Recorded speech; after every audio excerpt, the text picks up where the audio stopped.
folks, and welcome to Subjective Thoughts. And our book for today is American Gods by Neil Gaiman. Now, there is violence, fighting, war, death, murder, and killing, and weird shit in this one. Really weird shit. So, if you are in any way squeamish, you have been warned. Also, spoilers. Alright, so this is. I didn't know before, apparently a duology, American Gods. This is the first book, and then the next one is Nancy Boys. I had no idea when I read it the first time, and I checked it in 2016. Took me a few months to finish it, and this is a reread. Yeah, this is a duology. And there's also like a novella in there as well about what happens to the main character after. I didn't know that either. I'm gonna have to pick that up. So yes, okay. So yes, this is the duology and also a reread for me. I read this the first time, according to Goodreads, in 2016, and it took me some months to finish it. Back then, I liked it more than I liked The Good Omens. I also had a struggle reading this one, but not as much. And I gave it 2 stars, but I remember liking it more. And then I did Good Omens, although I think Good Omens I read the year after. I think it was. But yes, for some reason I felt the urge to reread this book again. This is not the original copy I have. The original copy I have I gave to my friend. She has it still. And this is one I got and my little doggy destroyed a bit. I'll show you later. But yes, I've reread it. I finished it a lot quicker than I did that time. And I enjoyed it a lot more than I did the first time around that when I read it. Way more. I gave it 3 stars this time. Okay, so the story is like this. It starts with Shadow. Our main hero named Shadow. He's a young man who's spent 3 years in prison after beating up his buddies. Not buddies, but like he robbed a bank or yeah, it's a bank with 2 other men. And then they tried to, not give him as much money for it, and he beat them up. So he wasn't really arrested for the robbery, more beating them up, from what I understood. So it's following his life. He's about to be released from prison after 3 years. Go back to his wife Laura, and go back. His best friend Robbie's gonna give him a job, and he gets released early, gets called in and told that his wife Laura got killed in a car crash. He thinks, well, all I have now is my job. He gets released. He goes to the airport. His wife is a travel agent, so she got him a ticket early on. He flies home, and on his flight, he meets a strange man who calls himself Mr. Wednesday. And thus begins the Shadow's big adventure, realizing the gods are real. A lot of old gods came to America, brought by other people, because America is this big melting pot, all these beliefs. And so we follow him working for Wednesday, being his errand boy, essentially. And there's this war coming on between the old gods and the new gods. The new gods are, credit cards, airplanes, internet, all that bullshit. And in between, there's also, the book goes into stories of people from the past as well. Briefly on how, the gods were created. And the brief ones, mainly. So Shadow goes through all of this. Some point, so he meets these gods. Wednesday wants to not collect them, but bring together all the old gods to have a war with the new gods, because they say they're killing us. We need to do something. Shadow goes along with them, gets in a lot of trouble. doesn't at first believe any of this, but then, well, has to after everything. And then he keeps going. Eventually, Wednesday hides him in this little town, Lakeside, to keep him away from the new gods from finding him. And so, for a while, he lives a relatively quiet life. His wife, Laura, also joins him. Because after he started working for Wednesday, Leprechaun joined them. And this leprechaun accidentally gave him a coin that he threw into Laura's grave that brought her back to life. Well, not really. She's still dead, but she's a zombie. So along the way, she helps him and asks him to find a way to bring her back. Also, she cheated on him with his best friend. And they died because on the drive to get him, she decided to give him a blowjob. Which, not really, she hasn't really done it because she wanted to. I'll get to that later. Um, but yeah, Shadow goes along, and then there's talks of a truce between the old gods and the new gods. Mr. Wednesday goes to it, and the new gods kill him. And that brings together all of the old gods, and they all go to this one like mountain place to have this war. But it's not gonna be in the physical realm. It's gonna be what's called backstage. But the Shadow, in the meantime, is holding Wednesday's vigil. Wednesday, by the way, is Odin in one form, anyway. Holding the vigil means he's going to be hung from the tree for 9 days. He gets hung. He said, "No, I will do this," even though two of the other gods try to persuade him, saying, "We'll get someone else to do it." Michelle's like, "No, I need to be the one to do this." And so he does it, and he almost dies, and he goes like through a path, and he meets gods that met along the way on his adventures of Wednesday. And to one of them, she's like a goddess of the moon or of the night. She is going to help him, but she takes his name from him. I guess his real name isn't Shadow. And then he meets another one, and she takes his heart and tells him what path to go. And Shadow wins against not wins against Anubis, but he gets tried for his life, his heart, and against the weight of the feather, and he gets to choose what his fate will be. And he just wants nothingness. He wants to be at peace. But then, with the help of Esther, goddess of the spring, he's brought back to life.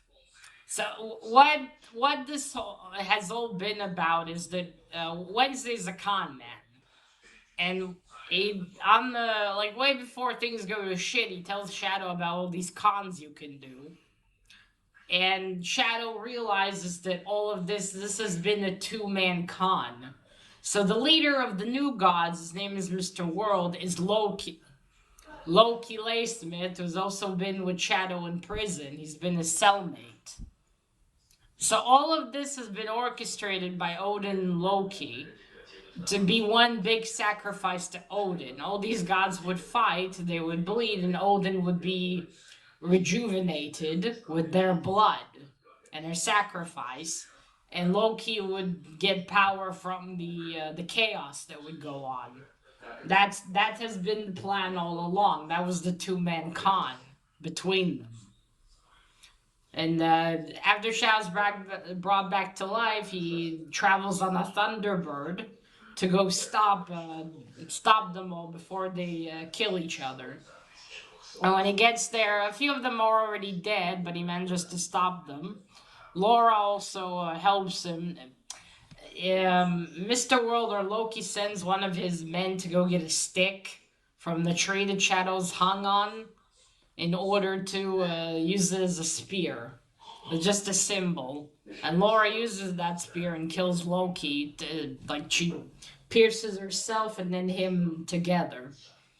Also, finally, Laura dies. Shadow takes away the coin from her, and she's dead now. And that is it. The war has been stopped. And everything is calm now. Also, Shadow is Wednesday's son. He's Odin's son, because along the way he tells him, because Wednesday sleeps with all these women, and he tells them, "Aren't you afraid, of STDs or getting a woman pregnant?" And he says, "No, the chances of someone, a god conceiving a child are very slim." Well, he was trying, and he created Shadow, but his mother moved him away. Obviously, she didn't know she had sex with a god, and it took them a long time to find him. And when they found him, he was in prison.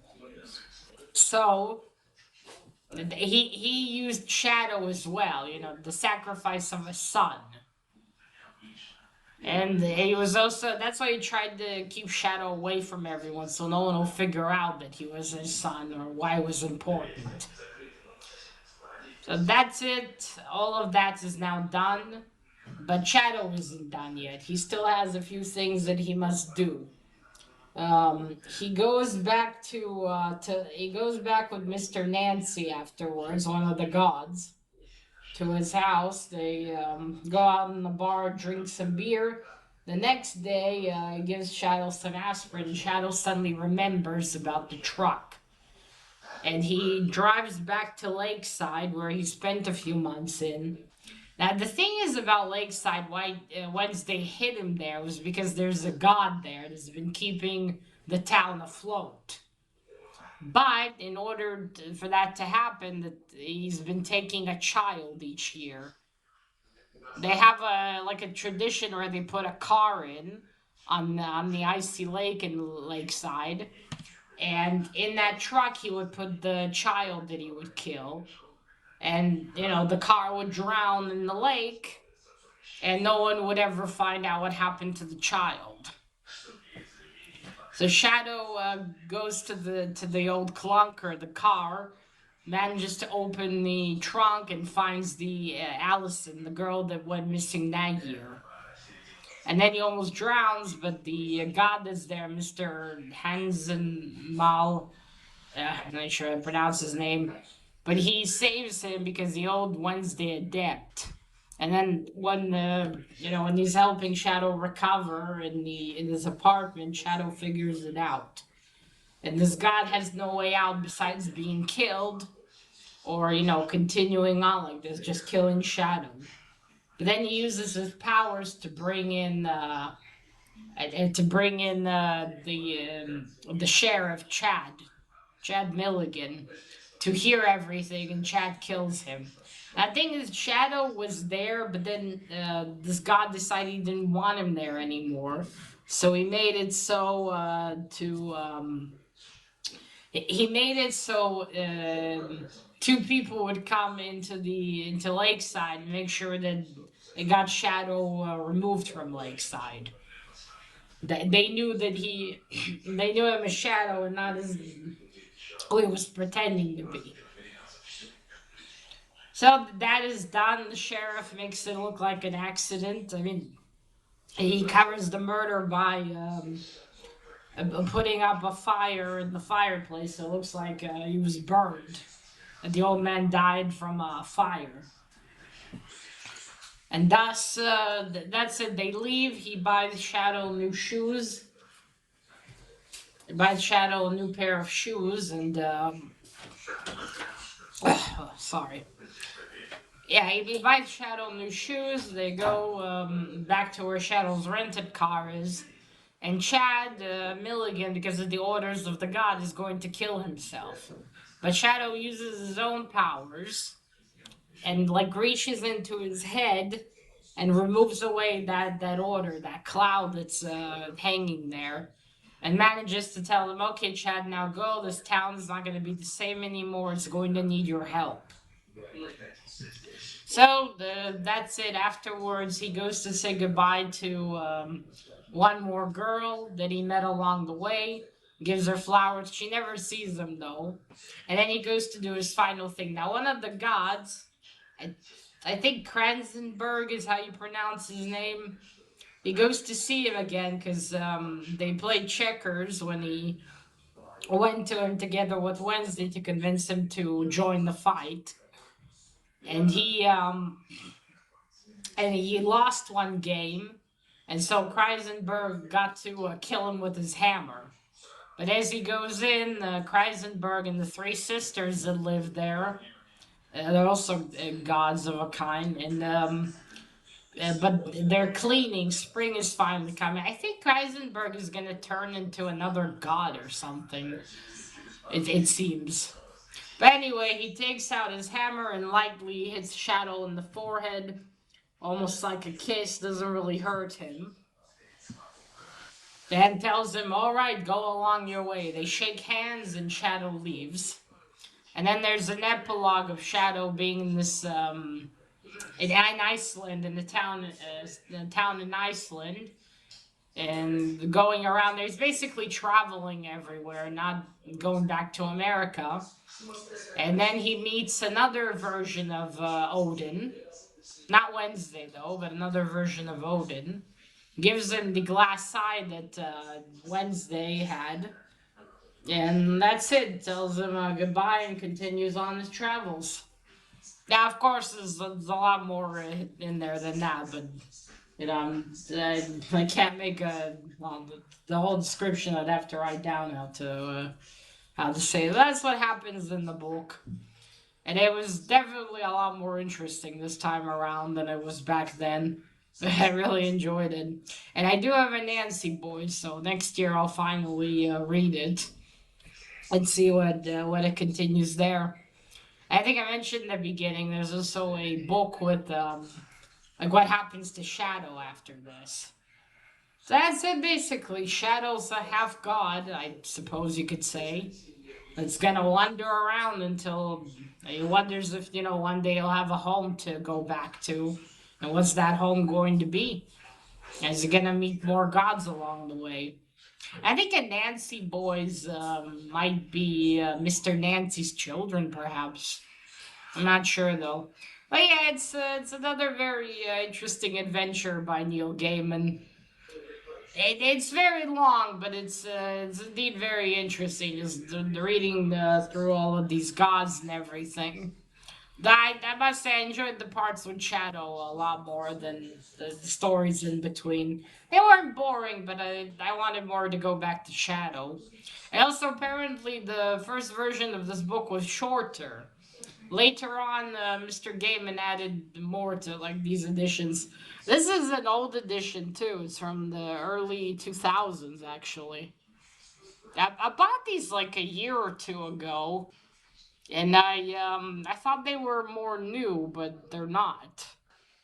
So yeah, that's pretty cool. Oh yeah, let me show you my doggy.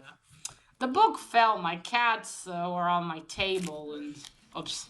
See, my dog chewed it. My grandma managed to save the book, but not before my little pooch started chewing it. But oh well, at least he didn't get to the actual pages of the book. Well, this is a very cool cover. I must say, I like the one the old edition. I had more. It had, I don't know, a better atmosphere for it. But this is really cool too. I like all the neon lights and everything. You see the old candles there too. So that's it. That's American Gods. There's also, I think, a Netflix TV adaptation. I believe. The funny thing is, I remembered like bits of the end here. Not fully though. I didn't remember that this was all a two-man con. That I forgot about completely. I remember the part with Chad Milligan. Although I remembered it a bit differently. It wasn't like that though. So that is it. This is well, like many of Mr. Gaiman's books, a very interesting and fucking weird adventure. But definitely worth the read if you like these kinds of books. So that is it, folks. Let me know if you read American Gods and if you liked it. And again, also, if you like these kinds of adventures or you like Neil Gaiman books, definitely give this one a try. Definitely very interesting.